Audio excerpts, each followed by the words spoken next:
All right, Shalom. First and foremost, I want to give all praise, glory, and honor unto Yahweh, Bahashim, Yahweh Shai, Bahashim, Harakaha Kodash, and double honors unto the apostles and elders of GMS Great Millstone, and a sincere Shalom to Yakim, bringing out this word in diligence and in truth.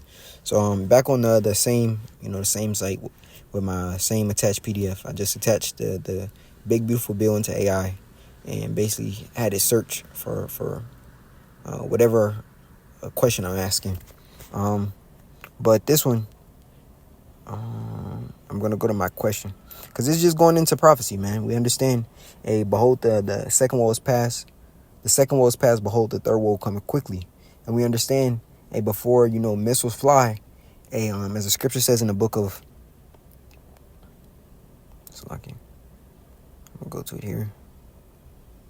It's coming from the book of 2 Ezra 16.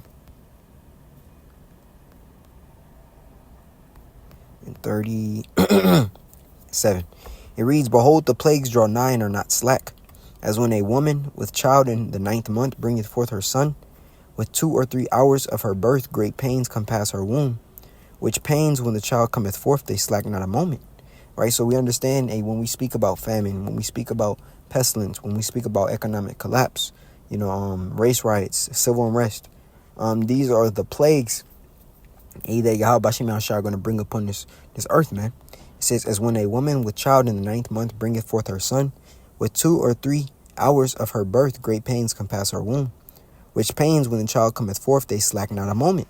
Even so shall not the plagues be slack to come upon the earth, and the world shall mourn, and sorrow shall come upon it on every side. Right? So when we go back here, I basically asked ChatGPT to include sections that take away any rights to Americans. And it says here are the additional sections. So removal of the due process right, violation of First Amendment, denial of the Sixth Amendment, weakening of the judicial oversight, punitive financial barriers to legal rights, elimination of worker rights and union protections, expansion of Alien Enemies Acts for mass deportations, right? And these are the summaries, right? But after that, I asked, according to the above attachment, how is the future of the American people looking? So it says, based on the full analysis of the big beautiful bill, the PDF you provided, the future of the American people under this legislation appears deeply concerning. And we already understand that because prophecy says so, man. Showing you that Yahweh Bashim Yahshua is undefeated, man. Once again, right? The Lord is undefeated. And we told you, and we've been telling you, because the scriptures tell us this. Yahweh Bashim Yahshua has given us the insight for us to see these things and report on them. It's our duty, and we enjoy doing it. It's the book of Amos 3. It's like it.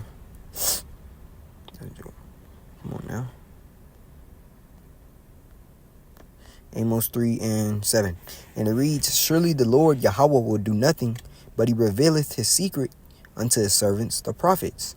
And ultimately, Yahweh Bashim Yahshua is revealing the full scope and the big picture unto us, as well as the details, man, of what the scriptures give.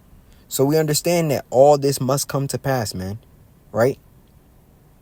All this must come to pass, right? The Most High is not slack concerning his promise.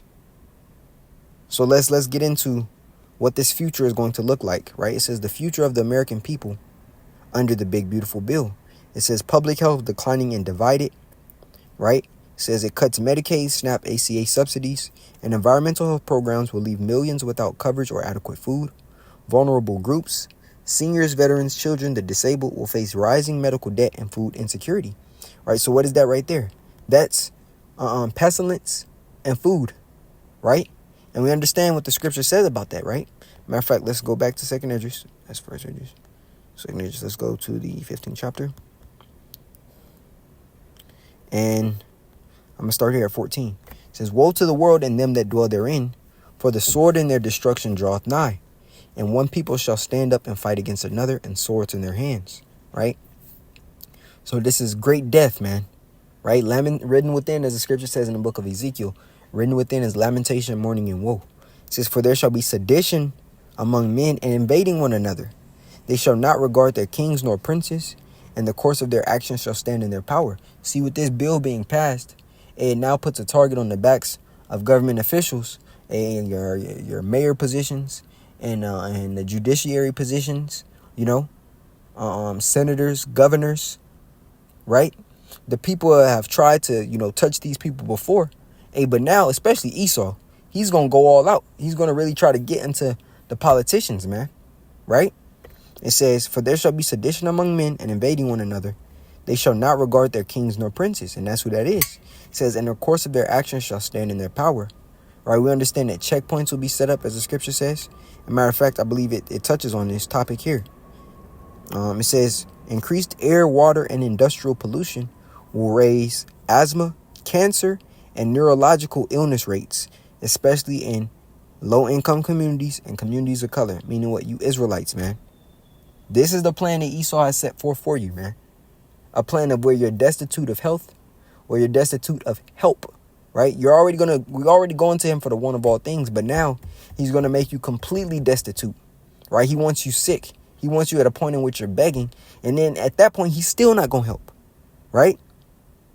So now asthma, cancer, and neurological illness rates are going to go up, as well as those that receive that venom. You're going to be affected as well, because now your immune system is already compromised, right? It says we are shifting from prevention to exposure, from care to crisis. Matter of fact, click pre. And this is why we go. Here it is, Ecclesiastes 10:2. It is better to go to the house of mourning than to go to the house of feasting, for that is the end of all men, and the living will lay it to his heart. Sorrow is better than laughter, for by the sadness of the countenance the heart is made better. Right? And we're in the house of mourning because we understand that is no good that's about to come to this place, man. You still have Israelites not speaking on prophecy, not going into the depths of what Esau and the moves he's actually making, but still have their congregation being focused on what? On weddings, right? On feast days, on pure folly. You are about to be a victim, Jake. You're about to be in subjection into Esau, Edom, and you're not going to have any spiritual covering, right? It says the heart of the wise is in the house of mourning. You still have Israelite camps who are not bringing out what the CHIP is, man, the mark of the beast, saying it's something that it isn't. Y'all have a lot of blood. A lot of blood is on Jake's hands, man. And y'all really don't fear Yahweh Bashim Yahushai, right? It says the heart of the wise is in the house of mourning, but the heart of fools is in the house of mirth. And that's where Jake's mind is at. It's in the house of mirth. Right here it's telling you we're shifting from prevention to exposure, from care to crisis. So he is making moves because he wants global domination, right? So when we go here in the book of Ecclesiastes, the 3rd chapter, I'm going to start at the top and read down. It says, to everything there is a season and a time to every purpose under the heaven. And I'm going to just jump down to the 7th verse. It's like the 8th verse. It says, a time to love. We're not in the season and time of love right now. Lest it be to love Yahweh Shema Shah by obedience, man. Right? It says, in a time to hate, a time of war, and a time of peace. We'll get peace after this place is destroyed, man. But this is a time of hate and war right now. And he is going to show them horns. He's going to show them horns, man. That draconian spirit is about to be running rampant in Babylon, man. Right? So we're shifting from prevention to exposure, from care to crisis. It says civil rights and liberties will be eroded. Mass deportations without due process, even of U.S. citizens, signal a breakdown in constitutional protections.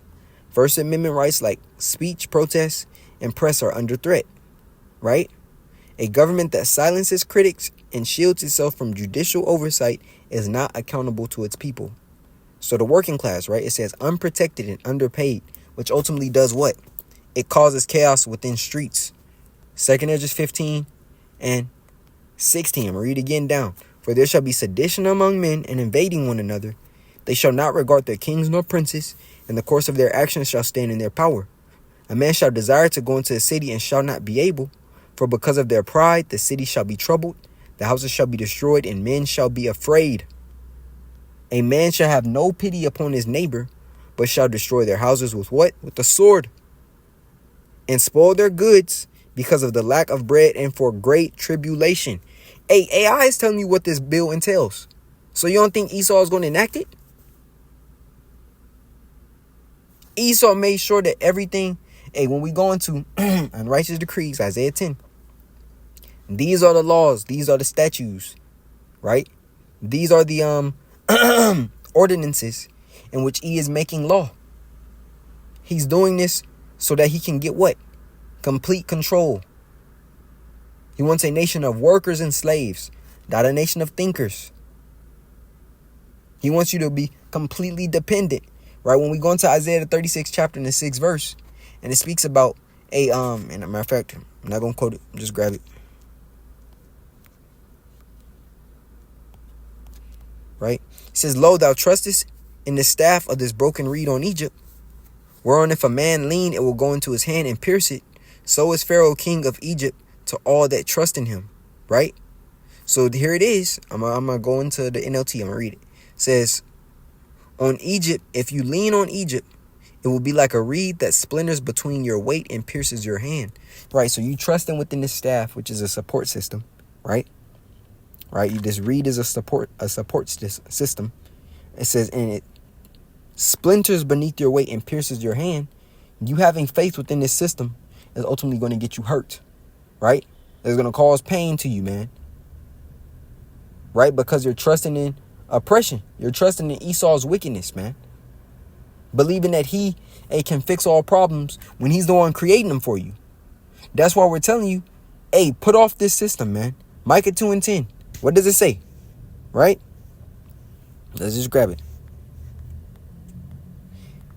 It says, arise ye and depart, for this is not your rest. Why? Because it is polluted. It shall destroy you, even with a sore destruction. And that's not saying physically flee out of America. It's getting your mind, your spirit out of this place, man. Lot's wife, spirit and mind was stuck in Sodom and Gomorrah. That's why she was destroyed. Lot was prepared to leave, understanding that promises are set up for us. And that's the point. Hey, we have a world that's about to be established from Yahweh Shai, man. From Yahweh Bahashim Yahweh Shai. Let go of this madness. Live unto the Most High, Yahweh and His Son, Yahweh Shai, man. Because if you don't, hey, He's going to make sure that you receive of the same judgment that this place is going to get, which is thermonuclear destruction, right? So, going back here, the working people, unprotected and underpaid. It says safety net programs are gutted while wealthy corporations gain power and profit. The minimum wage remains stagnant while essential worker benefits are cut. Same thing they did under the 19, right? It says workers are asked to do more with less and punished if they resist. That's draconian. Environment and climate deprioritized and polluted. And we already understand Isaiah 24th chapter in the 5th verse. The earth is defiled under the inhabitants thereof, man. Right? But now it's going to get worse. Over 100 rollbacks gut environmental laws. And that's in the big beautiful bill, by the way. Kill clean energy funding and open sacred lands to mining and drilling. Right? The same lands in which Gad and Reuben, the Northern Kingdom are on. Those reservations, the rest of them, and even national parks. Right? They can now be utilized for the purpose of mining and drilling. So we're talking about chaos on every level. Methane leaks, oil pipelines, diesel pollution, and toxic runoff will increase. The bill mortgages the environment our children will inherit. And really, your children ain't going to inherit nothing, right? Because Yahweh Shema Shah is going to, destroy this power. He's coming back to snatch off the crowns of the king's head, man, of the earth, right? He's going to be the next ruler. Right? It says communities disempowered and disinvested. Local governments lose authority over infrastructure, eminent domain, education, and healthcare.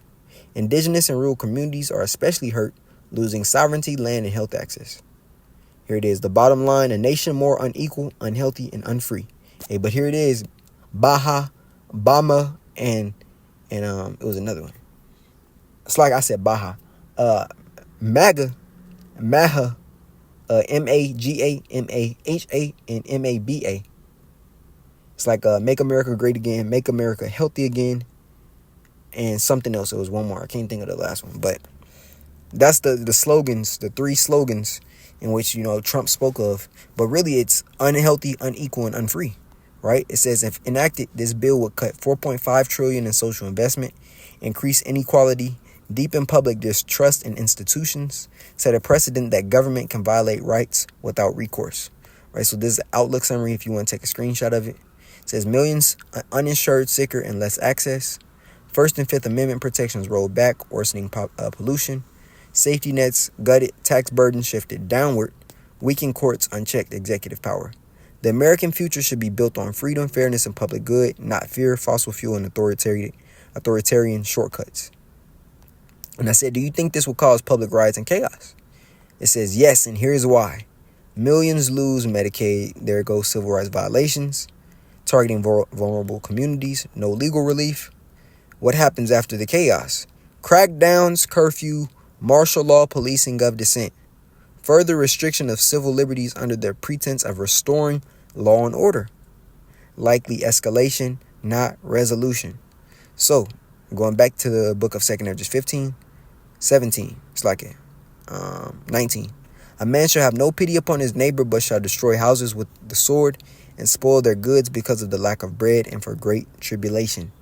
Right? Also, when we go into the book, as a matter of fact, I'm going to grab this.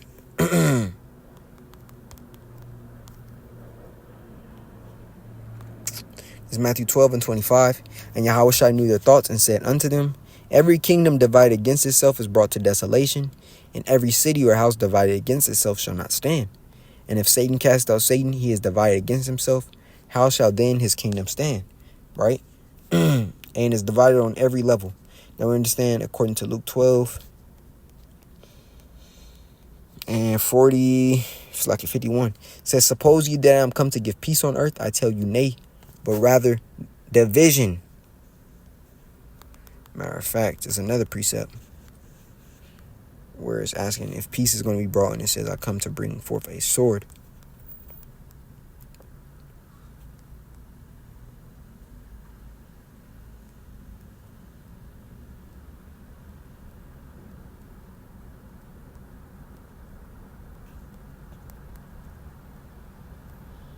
It's a lot here.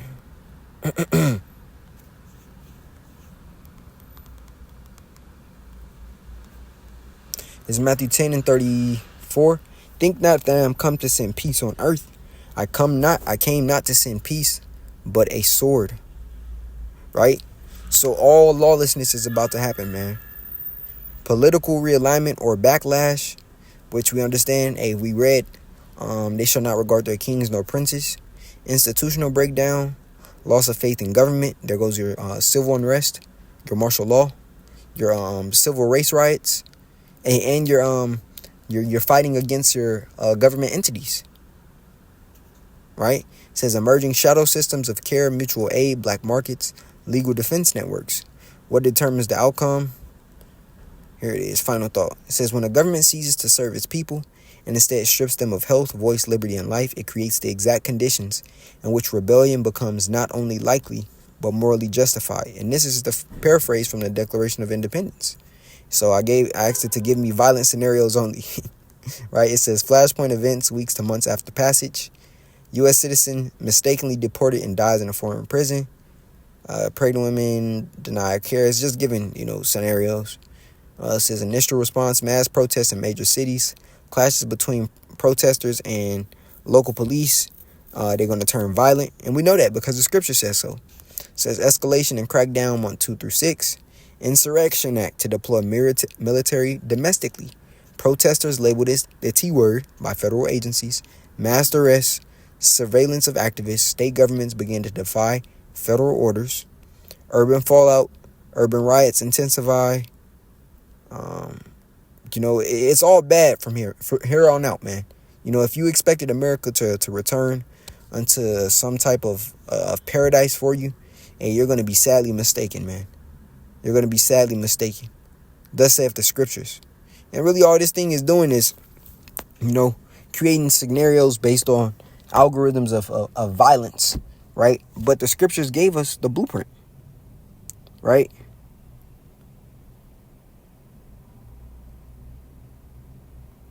Total collapse. Right? Rights are going to be stripped. Government enforces policy by force. Same thing that's been done to Jake in previous captivities. But now all Babylonians are going to feel it, man. And not only America, you're going to have all parts of the world who are going to be coming under great surveillance and military might, man. Because Esau wants to control the whole planet. But that's pretty much the point. I just want to give more insight on prophecy and how this bill is going to affect you very soon. As for the men of Yahweh Shem Yahushai and women that believe, continue to push and have faith, man. The covering of Yahweh Shem Yahushai is on us. We just pray and hope, that he remains with us so that we can get through this hell. Because through much tribulation shall we enter into the kingdom. As for the 2/3, they're going to be destroyed, man. And that without remedy, as the scripture says. So, Lord willing, this lesson was edifying unto the body. I want to give all praises, glory, and honor unto Yahweh, Bahashim, Yahweh Shai, Bahashim, Harakah HaKodash. Double honors unto the apostles and elders of GMS Great Millstone. And a sincere shalom to Yakim, bringing out this word in diligence and in truth. Shalom.